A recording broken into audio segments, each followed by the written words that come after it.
எல்லோருக்கும் வணக்கம்.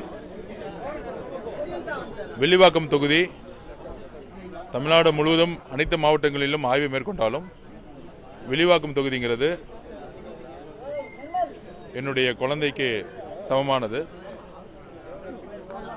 ஒவ்வொரு தெருவுகளிலும் ஆய்வு மேற்கொண்டு இருக்கோம். குறிப்பாக வில்லிவாக்கம் தொகுதிக்கு முன்பு எம்எல்ஏ ஆபீஸே கிடையாது.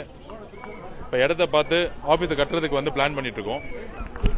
தற்சமயத்துக்கு சிட்கோ நகரில் ராஜேஸ்வரி மகாலில் எம்எல்ஏ அலுவலகமாக மாற்றிருக்கோம். 6 வார்டுகளுக்கும் பிரச்சனைகளை டெய்லியும் மனுவாக வாங்குறதுக்கு அதுக்கான ஊழியர்களை நியமிச்சிருக்கோம். டோல் ஃப்ரீ நம்பர் அதை உருவாக்கியிருக்கோம்.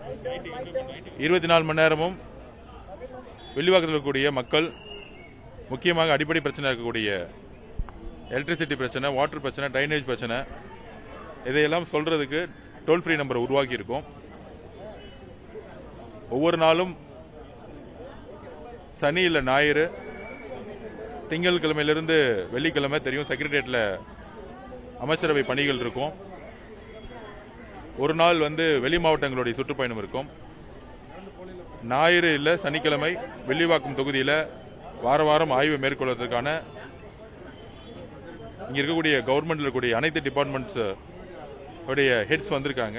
அவங்களோட சேர்ந்து இந்த தொகுதியில் இருக்கக்கூடிய இங்கே இருக்க ஒவ்வொரு பிரச்சனையும் கிட்டத்தட்ட ஒரு 20-25 இருக்கக்கூடிய தொடர் பிரச்சனை நிரந்தரமாக தீர்வு காண்றதுக்கு கொஞ்சம் டைம் வேணும்னு கேட்டிருக்கோம். பொதுமக்களும் அரவணைத்து டைம் கொடுக்குறாங்க. குறிப்பாக இபி பிரச்சனையும் தண்ணி பிரச்சனையும் உடனே சரி செய்யறதுக்கு இங்கே இருக்கக்கூடிய அரசு ஊழியர்களுடன் மீட்டிங் நடக்க போகுது.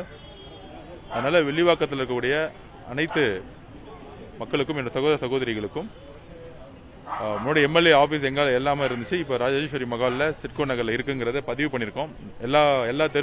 எல்லா வீட்டுக்கும் கிட்டத்தட்ட 40,000 நோட்டீஸ் கொடுத்துருக்கோம். கண்டிப்பாக ஆய்வுகள் மூலம் உடனடியாக தீர்க்க வேண்டிய பிரச்சனைகளை உடனடியாக தீர்ப்போம். தேங்க்யூ. மக்கள் பிரதான பிரச்சனை தண்ணி பிரச்சனை தான். அதில் தண்ணியில் ட்ரைனேஜும் கலந்துருது.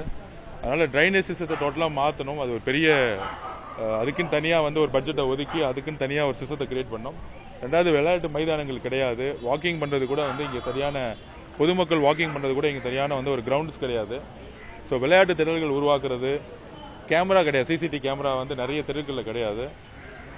போலீஸை சொல்லி கஞ்சா பழக்கத்தை ட்ரக்ஸை மானிட்டரிங் பண்ணுறதுக்கு கடுமையாக மீட்டிங் போட்டிருக்கோம் ஆல்ரெடி. ஸோ எங்கெங்கெல்லாம் இருக்கோ அதெல்லாம் டோல் ஃப்ரீ நம்பரில் உடனடியாக கொடுக்குற மாதிரி டோல் ஃப்ரீ நம்பரை நன்றி பண்ணிவிட்டோம். இப்போதைக்கு குறைந்தபட்சம் 30 கால்ஸ் வந்துட்டு. ஸோ இது விழிப்புணர்ச்சியை எல்லா வீட்டுகளுக்கும் நோட்டீஸ் கொடுத்துருக்கோம்.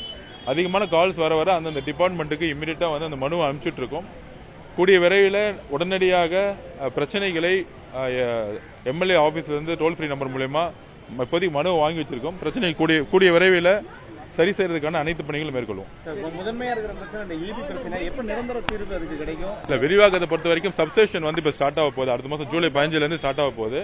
சப்ஸ்டேஷன் வந்த உடனே அதுக்கான டிமாண்ட்ஸ் ஈக்குவல் ஆகிடும். மற்றபடி அந்த டிரான்ஸ்ஃபார்மர்ஸ் வாங்கின குவாலிட்டி தமிழ்நாடு முழுசும் சரியில்லைங்கிறது இபி மினிஸ்டர் சொல்லியிருக்காரு. ஸோ மெயினாக பிரச்சனை டிரான்ஸ்ஃபார்மர்ஸ் ஹைலோடு வரும்போது எல்லாம் வெடிக்குது, இங்கேயே வெடிச்சிருக்கு. ஸோ கண்டிப்பாக நல்ல குவாலிட்டியான டிரான்ஸ்ஃபார்மர்ஸும் அதுக்கான பொருட்களையும் வாங்கி இப்போதைக்கு இன்ஸ்டால் பண்ணிட்டு இருக்காங்க. கூடிய விரைவில் சரி செய்யப்படும். தமிழ்நாடு முழுக்க விவசாயிகளுடைய பிரச்சனைகள் தொடர்ந்து போராடிட்டு இருக்காங்க. மாற்றி அமைக்கப்படுமா அந்த தள்ளுபடி என்பது முழுமையா விவசாயிகள் தள்ளுபடி? மாண்புமிகு முதலமைச்சர் கூடிய விரைவில் அதுக்கான திட்டங்களை கண்டிப்பாக கொடுப்பாரு. நேற்று கூட மேல்மா விவசாயிகள்கிட்ட நேற்று திருவண்ணாமலையில் காலையில் 7 மணிக்கு ஆரம்பிச்ச ஆய்வு, விவசாயிகிட்ட 10 மணிக்கு போய் மேல்மலை இருக்க பிரச்சனைகளை தனிப்பட்ட முறையில் நாங்களே அட்ரஸ் பண்ணோம். கூடிய விரைவில் அனைத்து பிரச்சனையும் கொஞ்சம் இது ஒரு 10-15 வருஷ பிரச்சனைகள் இதெல்லாம் சரி செய்யறதுக்கு எவ்வளவு சீக்கிரம் முடியுமோ மாண்புமிகு முதலமைச்சரும் சரி, எல்லா அமைச்சர்களும் சரி, கடுமையாக காலையிலிருந்து நைட்டு வரைக்கும் 15 to 18 மணி நேரம் ஆய்விலே இருக்கிறாங்க. கூடிய விரைவில் ஒவ்வொரு விஷயம் சரி செய்யப்படும். தேங்க்யூ.